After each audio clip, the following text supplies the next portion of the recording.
What's up, guys? So I haven't done a martial arts myth in a long time, but it's time to get back to that. And you see this in the background, coffee. So if y'all want to buy me a coffee, the link is in the description. And I'm not like most YouTubers, although I should be, and uh, ask you guys for donations and cash apps and all that sort of stuff. But I'm not going to do that. Well, I'm kind of doing that, but you get it. But yeah, if you want to donate through my Cash App, Venmo, um, sign up for the Patreon. There actually is no extra content on there yet, but I may be putting like maybe some martial arts content on there that um, might be too lengthy for these videos because I try to keep them short, or I might put some spicy conversations between my friends and I on there.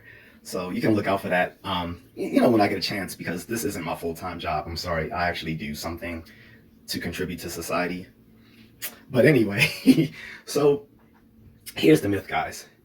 And I think this myth is perpetuated by a bunch of feminists, which is that the Onna-Bugeisha or Onna-Musha, whichever you prefer, were female samurai that fought alongside male samurai. This is bullshit, and it keeps getting perpetuated. I don't know why, either because of anime, video games, and like I said, feminism, because the only people I see perpetuating it are like feminists and their simp allies. Feudal Japan was patriarchal in every sense of the word that feminists hate today. So to think that they were female samurai is ridiculous.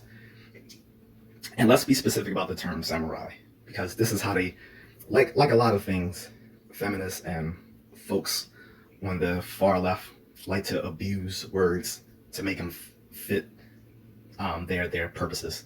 So samurai means to serve, and basically they are a warrior class that arose to serve the shogunate and the imperial government. Okay, they were trained in classical fighting arts, many of which are still available to train in Japan today, like traditional jujitsu, which can also be called taijutsu, which is sometimes called the fighting art of ninjas, which is not taijutsu, just means classical jujitsu, or just classical Japanese martial arts in general. And all the weapons and so forth. But the thing was, there were females who were trained in the fighting arts too, specifically with like the naginata, which is like a long pole arm with a blade at the end, as well as some empty-handed skills as well. But that was because they were usually the wives or family members of samurai who were tasked with protecting the household when the samurai went out to fight and serve their daimyo, their lord. But they weren't out on the fields with their samurai husbands and others fighting with them. At least we don't have any hard evidence of that. There's speculation, but there's no hard evidence. There's one woman who there's been like documented evidence that she fought as a samurai, Tomoe, if I'm pronouncing that right. But even then, the evidence on that is so-so, of whether she was an actual samurai warrior or whether she was just another of these Onna-Bugeisha that protected the household and was trained to do so.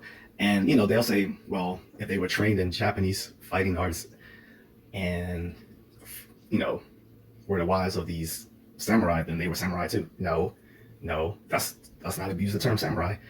Simply being trained in classical Japanese arts does not make you a samurai. They were the Sohei, warrior monks. They weren't samurai, but they were trained in fighting arts, right? And there was others, but simply being trained in classical fighting arts of Japan doesn't make you a samurai. Well, most of us will be samurai who've trained in traditional Japanese martial arts. It just doesn't make any sense. It's like saying that the wives of mafia members were also mafia members themselves. No, they weren't. just because they might be privy to some of the information that those guys had about the criminal under society doesn't make them mafioso as well. So no.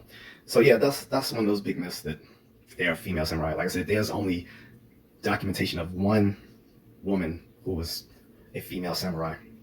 Like I said, the evidence is so on her. The other so-called Onna-Bugeisha were, again, like the wives and family members of male samurai who were trained with their naginata and anti-fighting skills to protect the household and the children while the samurai were away fighting wars. So I hope that myth is debunked, but probably not. I mean, I think most people realize the feudal Japan was patriarchal, and there wouldn't have been female samurai fighting on the fields alongside with the men, other than in the most dire of situations where the whole village is being obliterated by a warlord, like in the Iga and Koga mountains, when Oda Nobunaga decided to wipe out the entire clan of Jizamurai. Jizamurai is just a word referring to the countryside samurai who were of a lesser prestige than the imperial and shogunate samurai. Those Iga and Koga mountain samurai clans, which have been rumored to be ninjas, but I've tackled the whole thing about historical ninjas in another video, which I'll link. But for the nonce, they were wiped out because they, allied themselves with the peasants in the mountainside to fight these imperial invaders, and they lost. So that's it.